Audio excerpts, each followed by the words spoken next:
Welcome to the Leadership Roundtable, a podcast with Dr. Conway Edwards.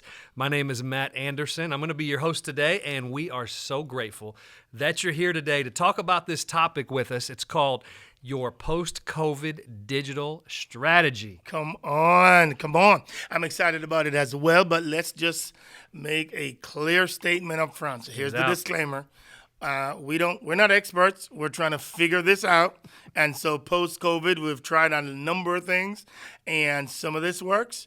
And we're just sharing with you what we have learned so far.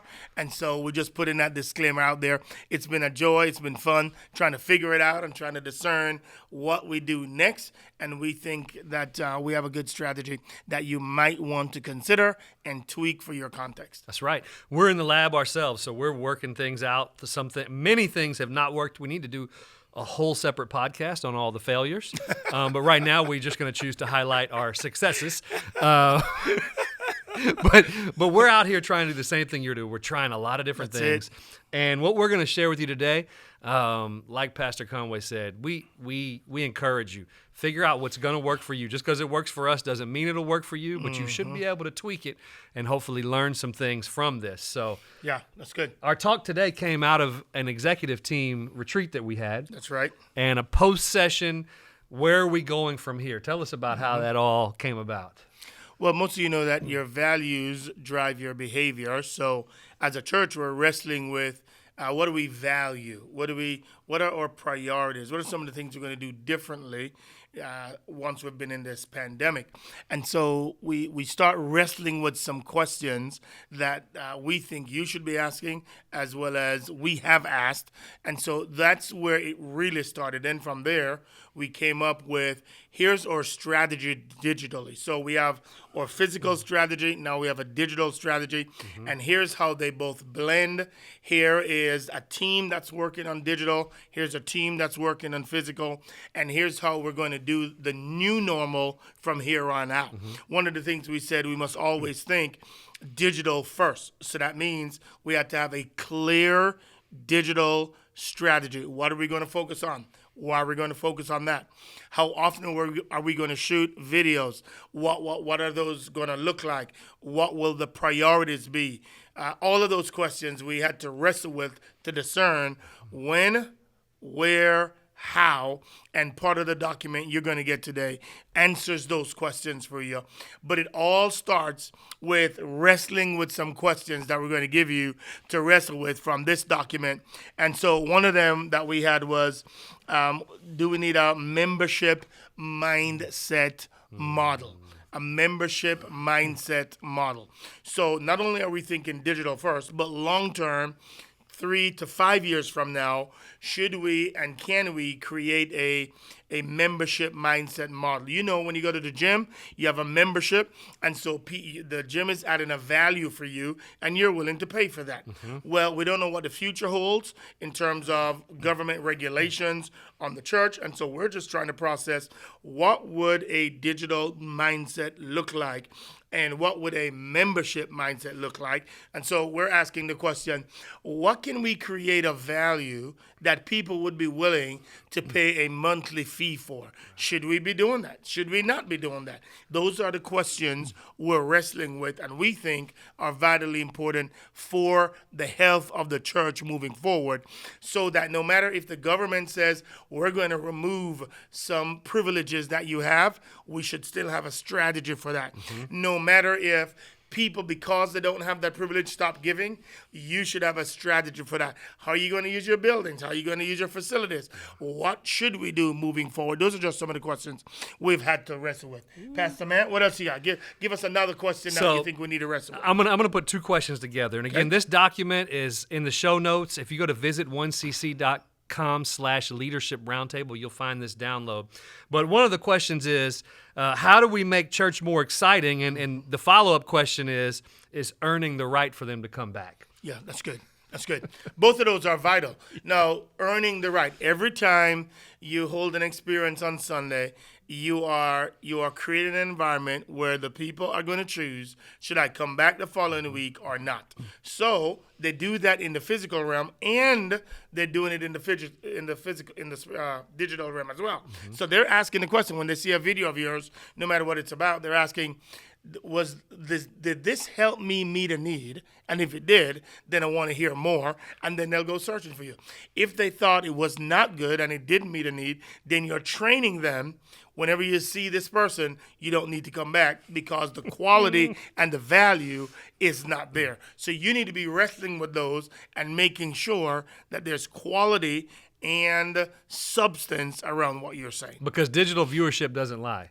They sure don't. Church in person, there's a certain amount of peer pressure if Yep. you don't like what you're seeing to stay in your seat until it's over. At home, there's no pressure. None at all. If they don't like what we're doing at home, Gone. click, gone. They go to the Cowboys game. They go to whatever. That's right. And all of a sudden, the numbers don't lie. So if you're not holding their attention, if you're not being engaging, they're going to leave, and then why should they ever come back? No, that's really, really good. And so another question we wrestle with is, how do we contribute to social value? Am I developing people or not? Have people's buying habits changed? And if they are, is there anything that we can learn from that? Those are some of the questions we had to wrestle with before we even came to, okay, how do we create value for people? Okay. Now, once you answer most of those questions, then you get to now the hard work of what does value creation look like for your church as it impacts the community and the wider body around you. So that's where you really have to start asking the question, what does value creation look like? And for us, we argue there are two things that you need to be wrestling with. Any ministry that wants to put something on social media, that wants to be in our digital channel, you have to answer two questions. Is it a painkiller or is it a vitamin? If it's a painkiller or a vitamin, it passed the test, then we can put it out there because, as the word says, a painkiller means somebody's experiencing pain, and whatever the content you're going to provide is going to get rid of or soothe or provide comfort to that person. And so you must wrestle with it. If you're providing kids content, what's the pain that it's addressing? If you're providing content for couples, what's the pain that it's addressing? If you're providing content for whoever, what is the pain that it's addressing? And if whatever you're producing does not address a pain issue, then it might mean that you shouldn't put that content out for the public viewing. The painkiller. That's it. So we're in the business of helping ease people's pain. That's it. It makes me think of the pain of confusion, the pain of hurt. Makes me think of 9/11. There was a pain, and everybody came back to church. That's they right. wanted a painkiller, and they wanted answers. That's good. But That's the good. flip side is a vitamin. Well, before you even go to vitamins, so you got to remember, people come to church for different reasons, right? Whenever somebody shows up at the door of your church, it's usually because they're going through something in their lives that's hurting, or they've made a transition and they've come from one place to the other. So now the need is they're looking for people who they can connect with because they just left their family from wherever they're coming from. So you must be asking the question, what's their need and how can we do it? What is true in the physical realm is also true in the digital realm. When you're looking for eyeballs, people are looking for, okay, I'm going through something, and if your question that you're wrestling with meets the need, then they'll stay because they want more content so that they can find the soothing relief from whatever they're going through. The second one, first one is painkiller. The second one is a vitamin. You know what a vitamin is. You take a vitamin because you believe that it is going to help you solve a problem before it happens. And so you take a vitamin C, because there's something you believe that you might be getting a cold, and so you're going to take as many vitamin C pills or supplements that you can to make sure your immune system is ready to deal with whatever the cold issue is. In the same way, when you're processing content for digital, you should be asking, what's a vitamin that I know it's not a need yet, but if I get this to the people, then they will see it as beneficial because it will help them not go through pain later on. And you know it. Either you're going to learn by pain or by precept. If you learn by pain, then you're being reactive. That is the painkiller. If you learn by precept, that is proactive. Now you're taking a vitamin. And so that's the spirit of what you're asking and the filter through which you're running all your content through to make sure that it's adding value to people. Now, let me ask you a question. Yeah. Is it possible to give both at the same time, or is it different environments, or one or the other? What does the balance look like between painkillers and vitamins? Oh, yeah, that's a great question. And I think the illustration that I've heard used before with this is when you get a ticket from the cops. You drive in, you're going 40 in a 20, and the cops pull you over, and now they're writing you a ticket, right? You try to get out, obviously. They said, no, you're violating the law, so they write you a ticket, no problem. So then what do you do when you get the ticket? Now you have a painkiller because you don't want your insurance to go up. Now you're worried about having to go to court and all that drama. So you go and you take the driver's ed class to figure out how I can not get this on my record and how I can avoid insurance going up and all of that, right? So now that's the painkiller, the fact that you have that available to you. Now the vitamin is when whoever it is that's giving you that driver's ed, now when they decide to put comedians as the individuals that will teach the class, now you got to go through this class. You got to take quizzes every so often.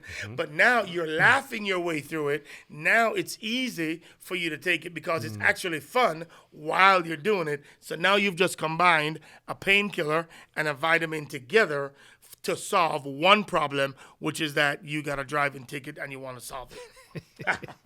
That one got a little close to home. Vitamins, painkillers. Yep. What are some other examples of how to work that through with our strategies? We're talking about church in specific here. What are some things that we've done here? Some real examples of things that have been vitamins or painkillers that you can think of. Yeah. So if you're dealing with couples, for example, and you say let's target couples, and you're doing a video where you're encouraging couples, if you're talking about how to spend time together around God's word, that in essence is a vitamin, because you're saying if I get them to bond with God first and then with each other, now I'm creating a healthier relationship, which now means I don't have to wait until the communications get really bad. I am now setting them up for success before they get there. If, however, I'm talking about how to have hot sex, now that can be one of two things. It can be a painkiller if sex was, can we talk about sex? Yes. Okay. It can be a painkiller if they had a bad sex life and you're trying to get a better sex life, or it can be a vitamin if it was just average and you want to make it better. And so depending on the concept or the topic, you can drive it in either direction, either something that's proactive or something that's reactive based on the pain that's going on. And then you can go down that avenue in any different category of church ministry. You can do it for kids, you can do it for students, you can do it for a whole lot of different areas as you go down that path. That make sense? So you just got me thinking of another question. Okay. I'm going to ask one more on this. Vitamins, painkillers. How do you know, or where do you go to research what the pains are in the culture today? Because the pains have shifted during this COVID pandemic. Absolutely. So where are you going? Because it'd be a tragedy to offer painkillers, but nobody has that pain. And you think, I've got the right thing, but nobody wants that. You've added zero value. No, that's really good. I think you can go to multiple areas. I think you should be reading a lot of books referring to this whole issue of where are the needs of people. You can go to a bookstore and look up what people are reading and look up what the top bestsellers are. You can go to Amazon. You can go to any of these online stores and you can look up and see what are people reading. What are the self-help books about today? And that will give you an indication based on the bestsellers of what people are wrestling with. You can go on Google or you can go on Microsoft Bing, and you can ask the question, hey man, what are people searching for today? What are the top 20 areas that people have problems they're searching on? And you can get that insight and that information there. In addition to that, you can just, if you're a pastor, just counsel people, man. And the more you counsel people, the more they'll tell you what the big issues are and what they're struggling with. And then obviously you can listen to the news and you can hear the tension points that people are are grappling with and wrestling with, and then you can provide content that drives those areas. That's good. Did you just drop Microsoft Bing in there? I did. What did I say? Did I say Bing? Yes, you said Bing. I think that's a thing. I didn't know it still was. But oh my gosh, really? Just checking. Okay, really, Microsoft really? Bing. There we go. Microsoft. All right. Shameless self. Now, when we have the painkillers, the whole point of that is to add value. It's value creation. We want to add value in every situation, and adding value has changed during this pandemic. And when we talk about your digital strategy right now, it's all changed. Yeah. And one of the concepts we've talked about before we go, I want to ask you about this idea of digital first. Why still thinking digital first and in the value creation and everything we do is so important? Yeah, so digital first is important because you're always going to be ministering to more people outside the walls of your church than are inside of the wall. You have the opportunity to. And so what we don't want to get in the rut of is just trying to get back to church quickly and then getting back to what we used to have, because the church and the culture has changed so rapidly. So you want to always remember that it is much easier to reach people outside of your church than it is inside of your church. I'm not saying ignore the people inside the church. You're called to pastor those people, but you're called to influence people who are outside of your church. So if you always think digital first, then you will be thinking to the larger, potentially, of the two audiences that you have to minister to. And so I just want to encourage us not to fall back into what used to be, because I think by the time the next thing comes that disrupts us, we would be that much further away from being on the cutting edge and being able to be proactive with our issues. Would you say that the digital audience, we have a much broader scope, but it's also harder to engage them? Oh my so gosh. They're out there, Yep. But that's why this value creation is so important. It really, really is. And that's also why when it comes to now the funnel of, okay, you know what the value you're trying to create, then you must ask the question, and this is such an important question. Based on the skill sets of the people that God has blessed you with, what can you do really, really well? That's the significant question. You can follow a lot of people that are doing a lot of things, but the question is, God's given your body a unique set of skills. The people on your team, the volunteers on your team, the pastors on your team, if you've got a smaller church, all the people that are there, you must ask, what are we uniquely good at? And then you need to ask yourself the question, let's create content in the area that we are uniquely good at, so that you stand a chance for other people not only to want to hear you, but they're eager to hear you because you're naturally gifted, and that's where God is leading you. So for us as a church, we came up with 6 areas that we're just humbled that God would allow us the privilege of being okay or better than average at. And so those 6 areas are the areas we're targeting. We can do many more, and we do a lot of other things, but digitally, there are only 6 areas that we're saying is priority for us in this season. Pastor Matt, why don't you go over some of those and let's talk about them a little bit. Wow. Number 1 is our prayer. One of the things that we stumbled upon has been our morning prayer time. And we started this in the beginning of COVID. We said for the next 2 weeks, we're going to do morning prayer at 6:45 a.m. every morning, live from our church. Monday to Friday. Monday through Friday, 6:45 to 7:15. We're going to have a song, a time of devotion. We're going to have people send in prayer requests live on Facebook and on our church online platform. We're going to pray for them. We're going to read the Bible. We're going to sing. And then we're going to be out 30 minutes every morning for 2 weeks. We said just 2 weeks. And we're still going strong. I think that would be about 30 weeks later. That's right. That's right. But what we learned was the power of, number 1, hitting people where they have the capacity time-wise, work or no work, early in the morning. So we got to people where they are. Number 2, we were consistent. It's there every morning. They're going to be led by one of the pastors from our church. It's going to be engaging. We're going to call out names that we see coming through, and we're going to pray for requests right there. And then it's also been a source of connection for people who join in. And it's been one of our greatest engaging things that we've done throughout this COVID pandemic, and we're still going strong, even though, well, I don't know if we're out of this or on the way out of where we are. Right. But it's been something that's been extremely engaging for our church. No, it really, really is. And again, even that we stumbled into it, it was a strategy up front. Here's all we knew.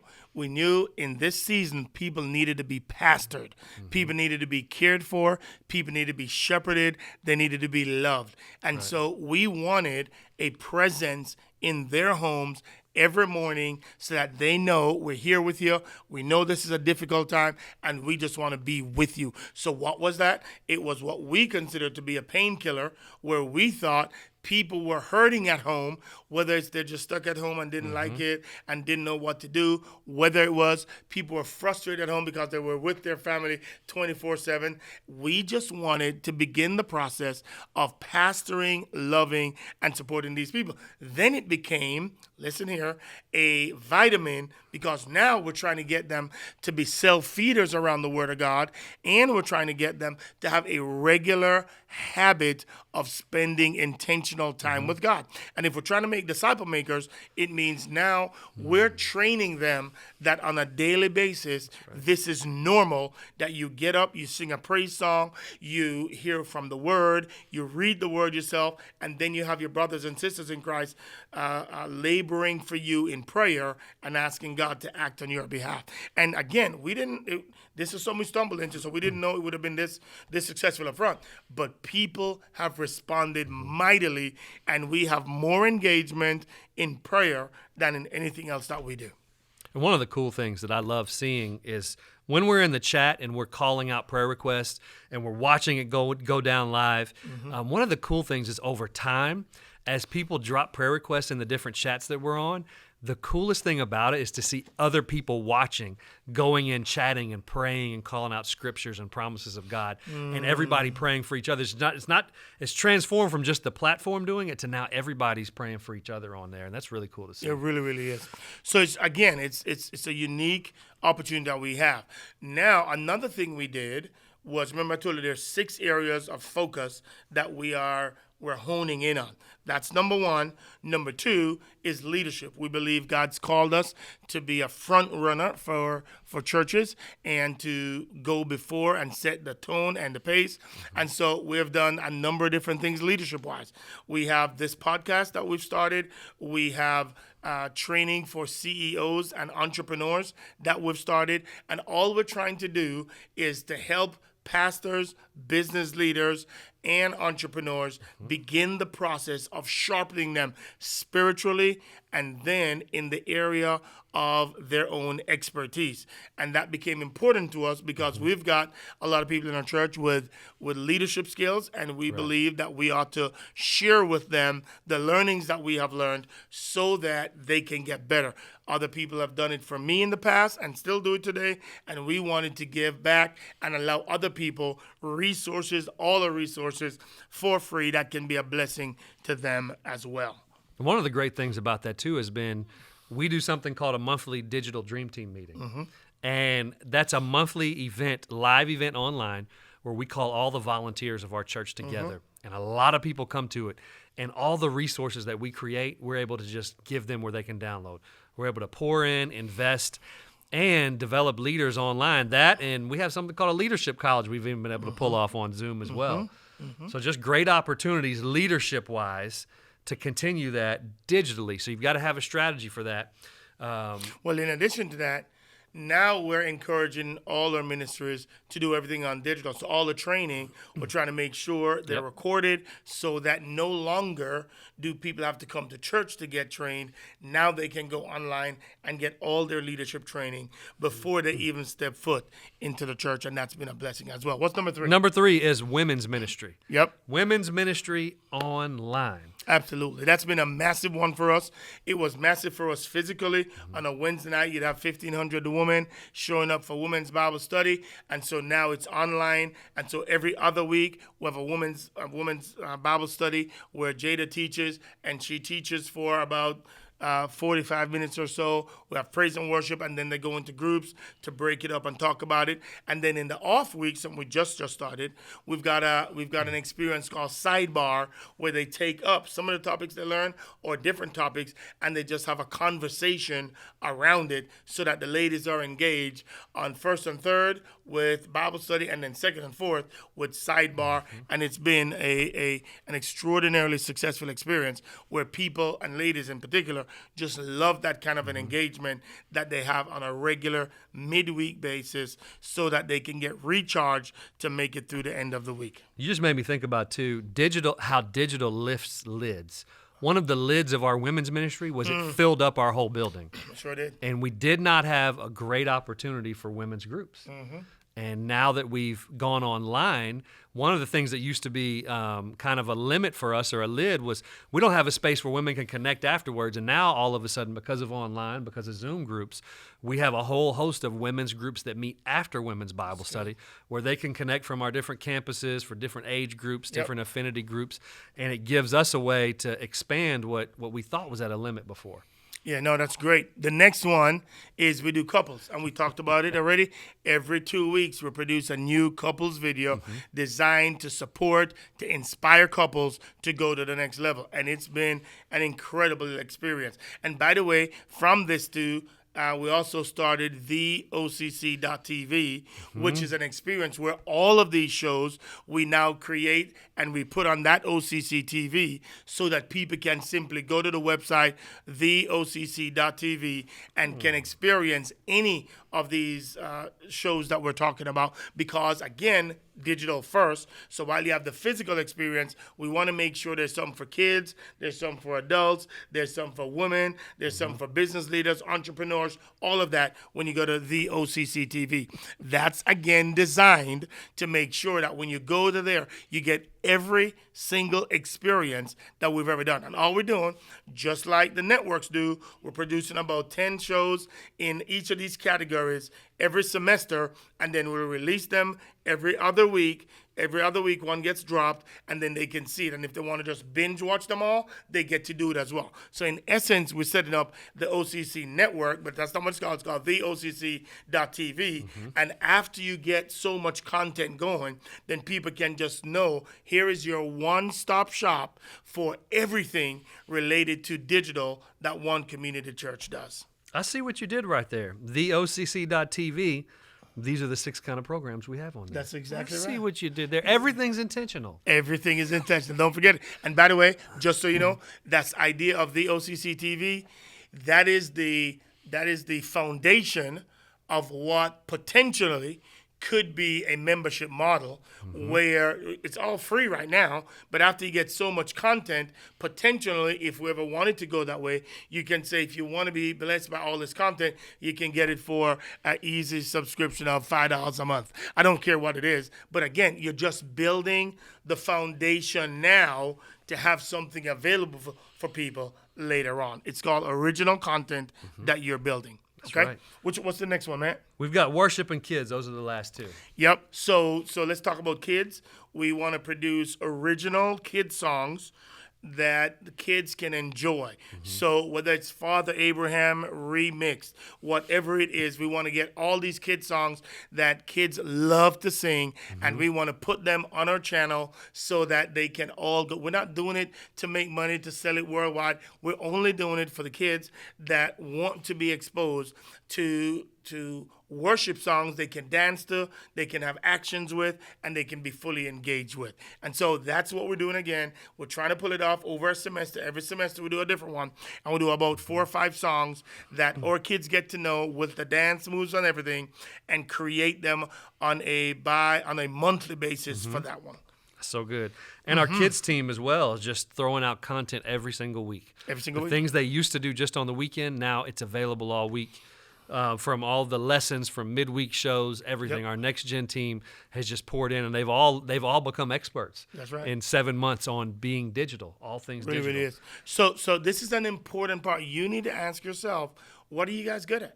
What do you really, what are you uniquely good at? Yeah. And then how do we provide content on a weekly basis? And it's going to be overwhelming as you hear us talk about it, but just start one at a time, one every week. And that's where you start until it becomes easier and easier for you to create and to support and add new content on a weekly, bi-weekly, or monthly basis. But I really think it's critical for the church to begin this move if you want to remain relevant and effective in a digital world. Yeah.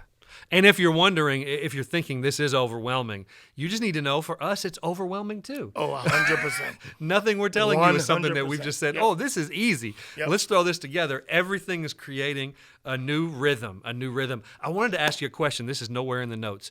But the whole idea of to experience all of these things in the past, it used to have to happen on Sunday. Yep. And this whole idea that's of right. value being added at any time. Yep. Now viewing church not just as a Sunday experience, but a part of the other 167. That's I'm so glad you said that. I would have been hurting if we had missed this part. So what's critical to this is that Sunday is the day when everybody's online. They're watching 100 different sermons all along. What's open is Monday through Friday. So you want to use this kind of social media content as sidebars to enter into your church, side doors to enter into your church on Monday, Tuesday, Wednesday, Thursday, and Friday, so that by the time they come to Sunday, they should have seen and been touched by you a couple of times and have piqued some interest to want to watch you on Sunday morning. So what it becomes is a side door so people can hear your church experience, or people are not only hurting on Sunday. Some of them are hurting on Monday, Tuesday, Wednesday, Thursday, Friday. So your job it is to discern what might people be wrestling with and then provide that content during the week when everybody else is preparing for the next Sunday. You can be adding content on a daily basis to help people get there. Wow. Last closing thoughts. We've talked about adding value, focusing on questions, finding out what we're good at. What challenge would you like to give the listener to? Well. Now the big question is, you don't have. Some people don't have money to do this, to add and to get into markets that you're not, that's not in your particular area. But one of the things you have to ask and answer is God calling you to be a neighborhood church? Is God calling you to be a regional church? Is God calling you to be a national church? And depending on which ones you're convinced he is, then your digital strategy should reflect that. But even if, let's say you want to be a national church, you still don't have all the money in the world to reach people that are far away from where you are. So then you must get real strategic with where are you going to target and why. So for us, we decided, and you can see it in the show notes, we decided that we would target areas that in the United States, because we always felt that we needed to be a regional church for this area only until COVID hit, and we found out that a lot of our church members were inviting their parents, their siblings, their brothers, their friends, their sorority sisters, frat brothers from all over the country. So then we had to now ask, who is it that we're reaching as a church?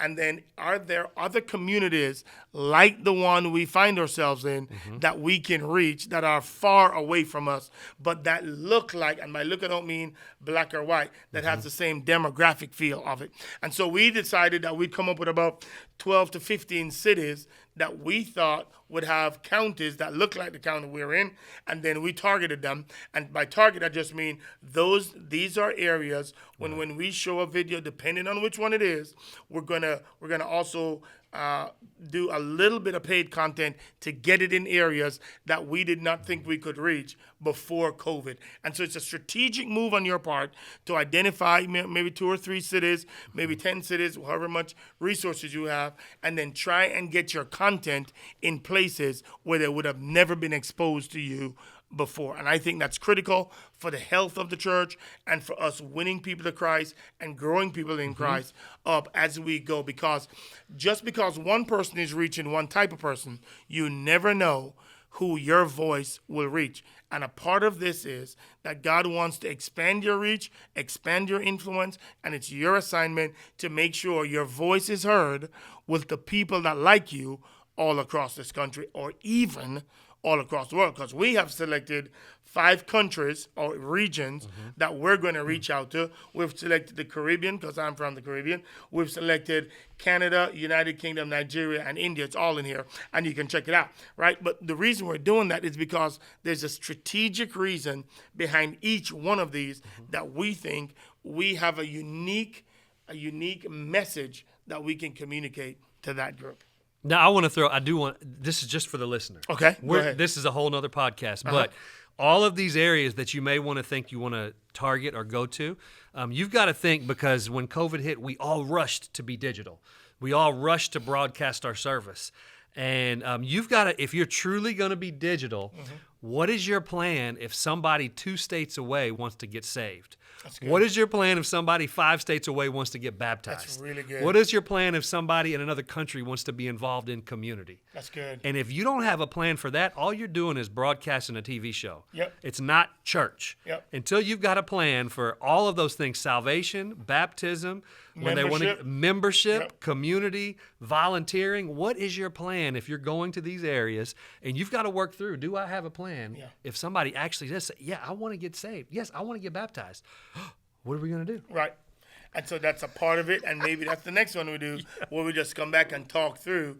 Here's how you now disciple people. Yeah. We told you the strategic nature of our digital strategy. Now what you perhaps want to see is, what's our discipleship model? How do we move these people, and these people that have logged on and said, hey, I'm over here, I'm interested. What's the process for moving them from infancy to maturity? Yep. And Pastor Matt, maybe that's the next one. Not maybe. That's the next one we'll do. Maybe. And we'll show your intentional discipleship strategy for that. Because for us, virtual groups have skyrocketed for us, and we have tons of people in there now that we never had before, and most of them live out of town. They don't live close to any one of our campuses right now. Maybe we'll call it something like Making the Shift. Ah, there you go. That's Sounds what like we'll call it, idea. Making the Shift. Let's do that. Making the Shift. Thank you so much for joining us today. We're grateful that we could just share, and if you think somebody else may learn something from this, please help us out. Leave a comment, leave a rating, or share this content with someone else. And the show notes are available. Visit 1cc.com/leadership roundtable. Again, thank you so much. We can't wait to see you again. And by the way, go check out the OCC.TV. And when you go there, you'll see all the content we're talking about, and you'll get a chance to just kind of see what you can create if that's something you're interested in, or you'll get to see ideas that then you can go make better than we ever could. That's all right. Awesome. Thanks for joining us, guys. Love it, love it, love it. Thank you to ladies. Thanks everybody for hanging out with us on today. God bless.